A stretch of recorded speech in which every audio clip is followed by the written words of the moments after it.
What's going on, Knucklehead? Shikam Gaming here with another LEGO Legacy Heroes Unboxed video for you. And today I finally got the rest of the patch notes for this update. And I'm gonna be honest, this is like we said, this is a good update. I like a lot of the stuff they added.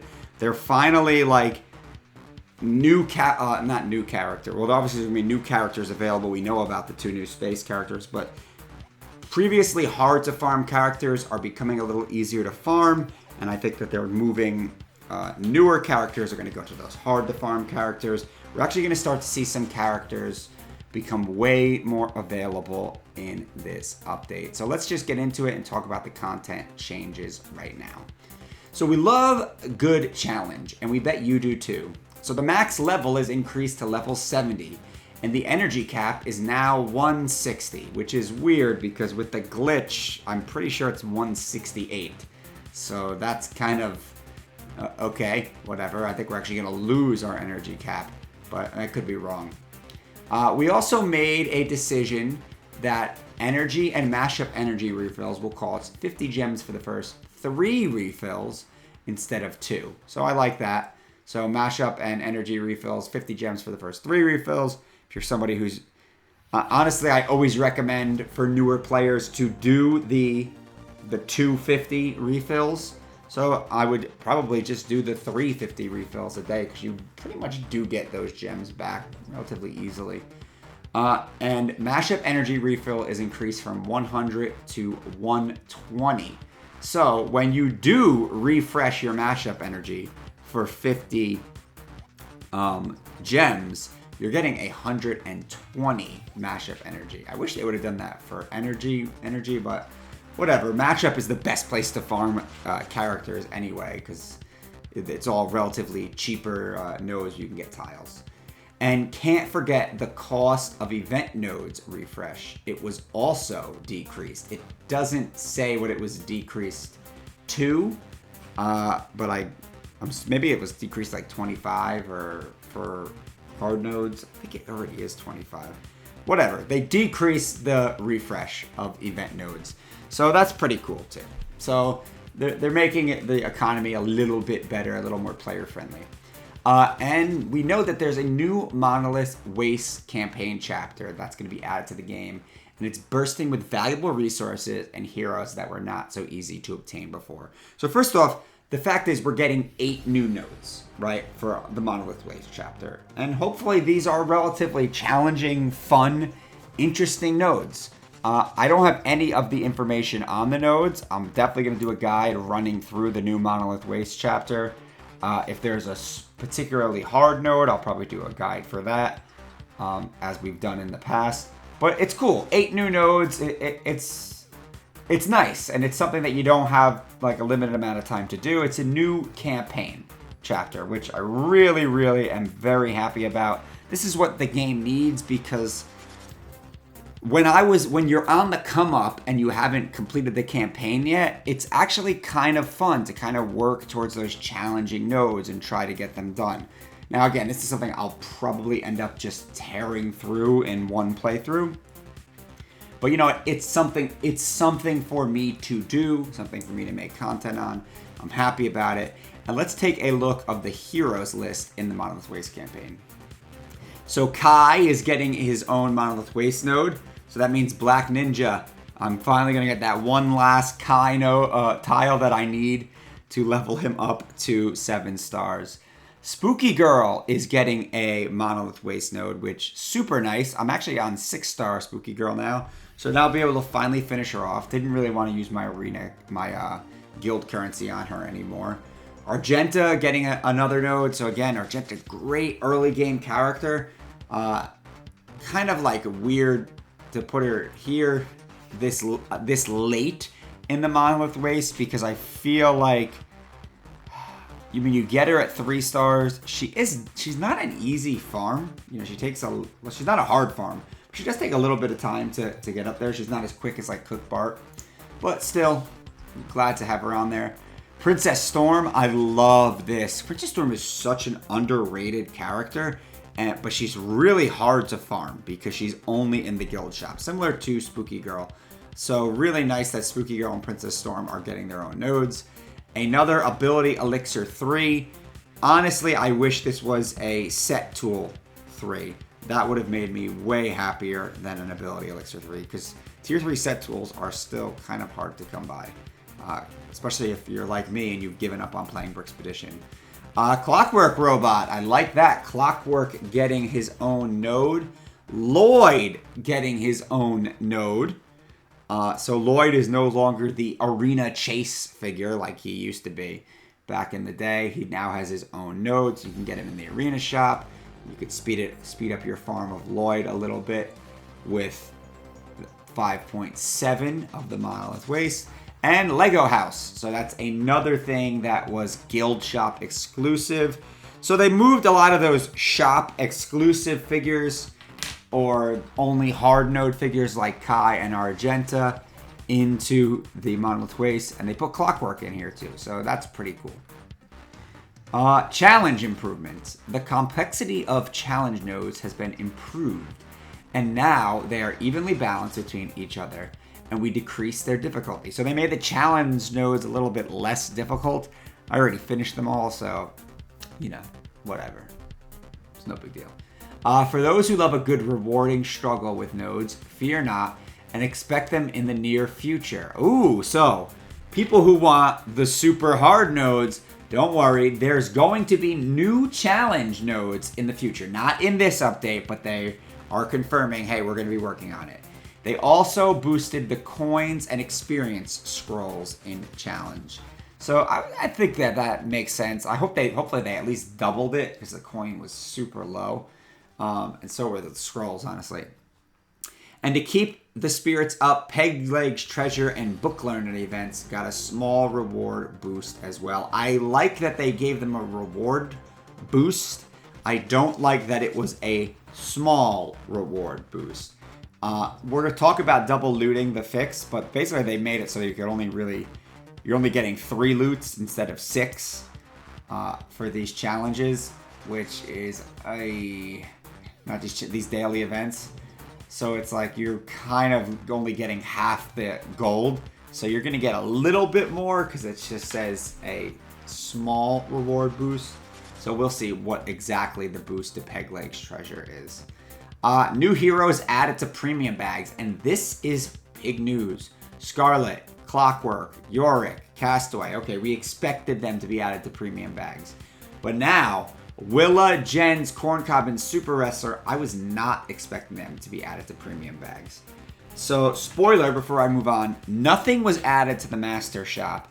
And something that Tiny Trooper Swarm said to me was he didn't like that there were, because I was like, why don't you just add Gorwell to the Master Shop? And he said, you know, I don't like that the Master Shop has like these exclusive figures in them. So they're going to be rethinking the Master Shop in future updates, not this update. So that's probably why you're seeing Willa and Spaceman Gens being added to premium bags. So what, you know, I don't know what you're going to see in the future of the Master Shop, but it's not going to be exclusive figures like it has been in the past. We also received a lot of positive feedback regarding the Arena Shop improvements, which, yeah, they did. At first, there was some negativity towards it, and then we gave some feedback, and I actually like the Arena Shop improvements. And we're happy to proceed with the refreshments of other shops. Now we will add a new list to them. But we're also looking at adding the gear items there in the future as well. So they're adding new figures to the shop, and potentially they're going to be adding some of those tougher to farm gear pieces in the shops as well, which I'm personally looking forward to because I hate just having to farm via nodes. I have a lot of like currency saved up because I don't really need to buy any more character tiles. So it'd be nice to use my currency on gear. Let's see. So in the Mashup store, we're now getting 4 tiles per purchase for Verta, Bart, and Businessman. So still 600 per purchase, but you're getting an extra tile, which is nice. Zane, old price was 600. It's now up to 1100, but you're getting 5 tiles. So I think that's a price increase, right? It was 600 for 3 tiles. It'd be 1200 for 6.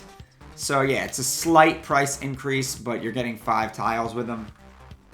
I don't understand why they just decided to make Zane a 5 tile purchase, but whatever. Spy Track, 3 tiles for 600. Looks like that's staying the same.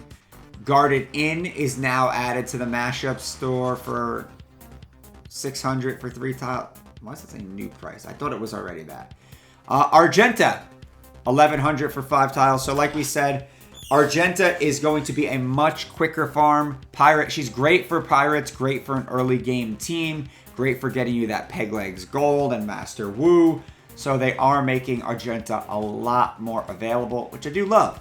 Crook Chuck, jumping into the Mashup store. I already have enough tiles to max him out, and he's kind of like a useless character right now, but I'm hoping that they flesh out the Wanted tag at some point down the line, so really glad to have Crook Chuck available for some people, because I think Wanted will be useful at some point. They have 3 really cool Wanted figures.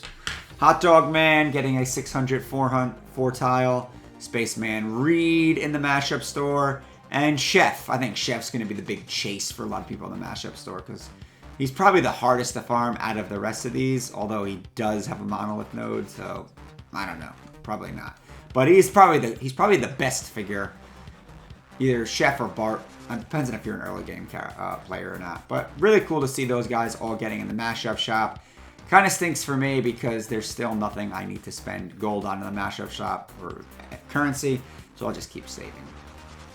The Brickspedition store. They upped the dojo. Is now 1200 for 5 tiles. Used to be 900 for 3 tiles. So dojo is going to be a little easier to farm. Problem is, I'm still not going to play Brickspedition because it's literally the worst game mode I've ever played in my life. But Castaway is now 4 tiles. Dem Dummy is now 4 tiles. Ability Elixirs. Tier 1 for 500. You get 10 Ability Elixirs Tier 1. And same thing with Set Tools. Street Super Sal is now available in here. He's an easy farm, though. Hiker, same thing. Super easy farm they added. Great White into the Brickspedition store. They did add Iggy and Highwayman, though. So Iggy and Highwayman are super annoying to farm. Like, not easy to farm. Especially that Iggy, like, sucks. So that is kind of cool and might incentivize people to play Brickspedition more. But Brickspedition is so boring, I would just rather not. But, you know, the shop updates are good for it. If anybody is still playing Brickspedition, you know, it helps. And now the Guild store, another interesting store. That's kind of like, you know, do you spend, do you not?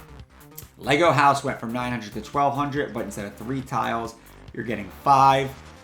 So Lego House is going to be a little easier to farm.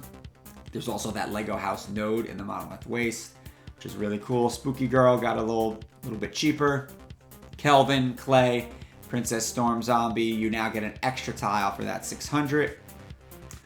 Ability Elixir 1, you can now buy 10 at a clip. Ability Elixir 2, you buy 4 at a clip. Really the same price per, but you can buy 4 of them at the same time, which is nicer. And Ability Elixir 3, you could buy 3 at a clip. They added Nia, or not Nia is her name. They added Kai for 1100 guild currency for 5 tiles, which is kind of cool, but a little expensive.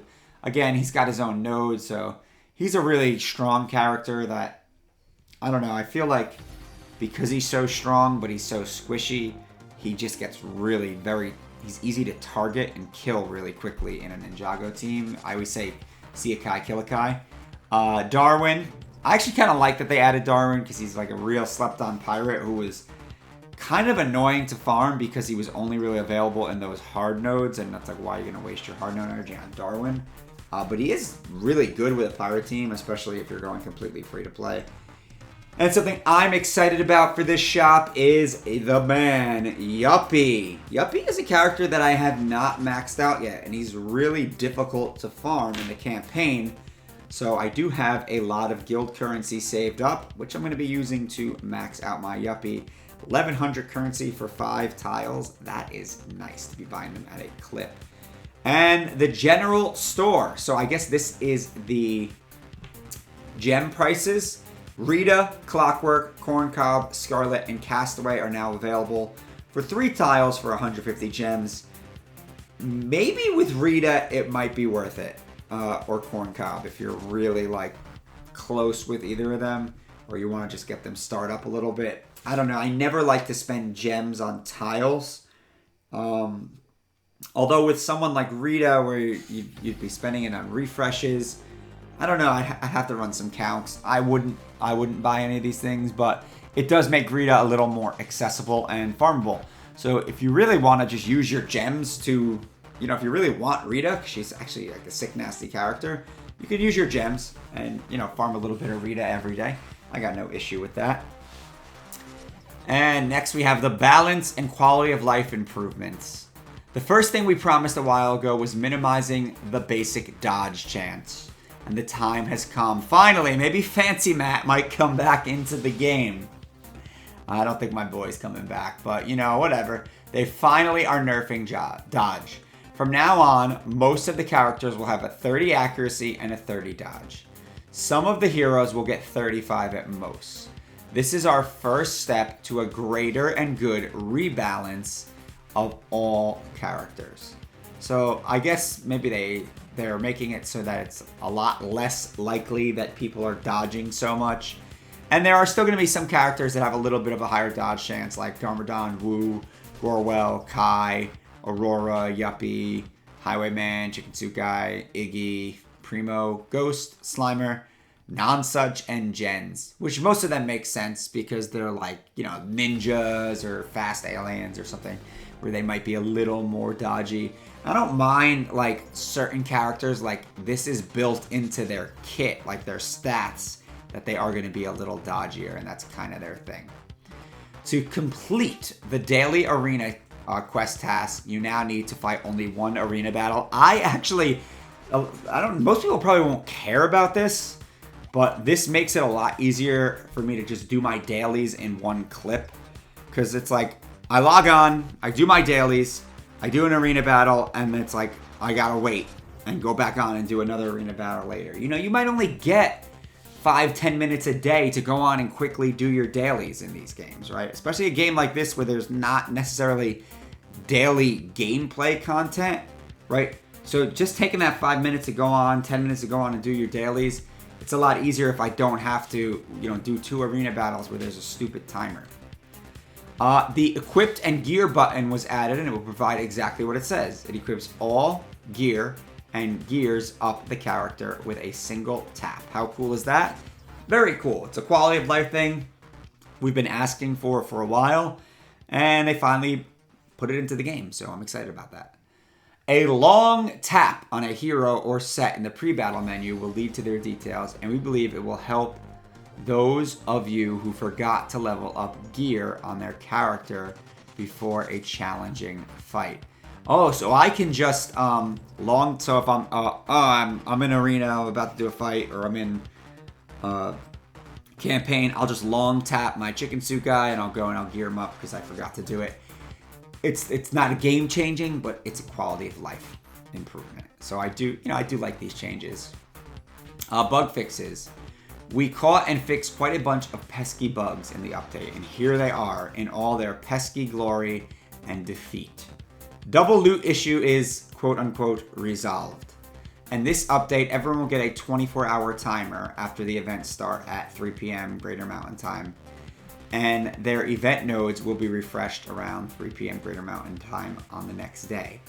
That means you're only getting 3 loots per daily events.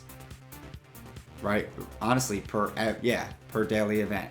So peg legs, book learning, Gorwells, you're only getting 3 loots. Now, with peg legs and book learning, like we said before, they're putting a little bit of a buff or a little bit of a reward increase.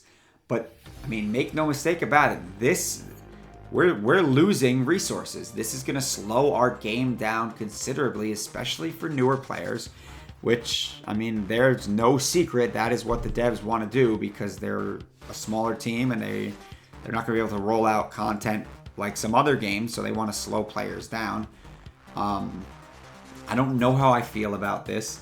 I definitely don't like that Gorwells is now down to only 1, or the ability, the elixir one. you know, that they should be buffing all those rewards, not just the golden scrolls. I'm sure there'll be some pushback, and you know, maybe we can, if we push hard enough, we can get them to just really they should have just doubled the rewards, and that would have been fine, and that would have fixed double looting. But they didn't want to do that, so they wanted a small increase, not a double increase. So there's going to be a lot of pushback on this, and honestly, push back on it. Like, I'm going to do that, and I think you guys should too. Tournaments received a lot of bug fixes. Well, they had a lot of bugs. The most significant are the 310 point fix and increased frequency of tournaments, leaderboard, refresh rate. Tournaments are not that entertaining to me. There are some weekend, because here's the problem I have with tournaments. They take place on the weekend. Now, most people have lives and do stuff on the weekends. So it's like, I can't really, like, I just don't have time to play tournaments because they're on the weekends. So it's kind of annoying. I really wish that tournaments would have been like Wednesday, Thursday, Friday, or Monday, Tuesday, Wednesday, and you register on the weekend. Because, you know, I would play this game more during the week, right? I got a break at work. I'm hanging out at home. I'm playing a little bit before bed, right? There's so many times to play video games during the work week, especially mobile games. Most people are out doing things on the weekend. So I really think that tournaments the weekend only thing really needs to be rethought. And finally, the confusion, I don't know why they put spell, the confused debuff will finally confuse. And this is a big nerf to Corncob Guy. Because that big hit that was throwing debilitate, I was abusing it. Now there's actually going to be drawback to it, and yeah, this makes Corncob Guy worse. We always knew this was going to happen, and it's hard for me to call a bug fix a nerf, but this is a Corncob Guy nerf. Faux show. Well, that's pretty much all I got for you today, Knuckleheads. Please remember to smash that like button, hit that subscribe button, ding that little bell for some notifications, and as always, remember to knuckle up.